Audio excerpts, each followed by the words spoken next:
BPL ইতিহাসে সবচেয়ে বেশি 50 হাঁকানো খেলোয়াড়দের তালিকায় 10 নম্বরে মোহাম্মদ মিঠুন। 98 ইনিংসে মিঠুন 50 হাঁকিয়েছেন 10টি। এই তালিকার 9 নম্বরে রেইলি রুশো। 36 ম্যাচে রুশো 50 হাঁকিয়েছেন 10টি। এই তালিকায় 8 নম্বরে ইমরুল কায়েস। 109 ইনিংসে ইমরুল কায়েস 50 হাঁকিয়েছেন 11টি। এই তালিকার 7 নম্বরে ক্রিস গেইল। 52 ইনিংসে ক্রিস গেইল 50 হাঁকিয়েছেন 11টি। এই তালিকার 6 নম্বরে এনামুল হক বিজয়। 113 ইনিংসে বিজয় 50 হাঁকিয়েছেন 12টি। এই তালিকার 5 নম্বরে মাহমুদুল্লাহ রিয়াদ। 111 ইনিংসে মাহমুদুল্লাহ 50 হাঁকিয়েছেন 12টি।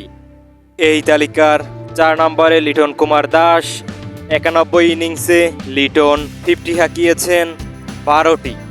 এই তালিকার 3 নম্বরে সাকিব আল হাসান।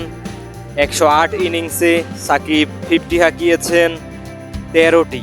এই তালিকার 2 নম্বরে মুশফিকুর রহিম। 120 ইনিংসে মুশফিক 50 হাঁকিয়েছেন 21টি। এই তালিকার 1 নম্বরে অর্থাৎ বিপিএল ইতিহাসে সবচেয়ে বেশি 50 হাঁকানো খেলোয়াড়দের তালিকায় শীর্ষে তামিম ইকবাল।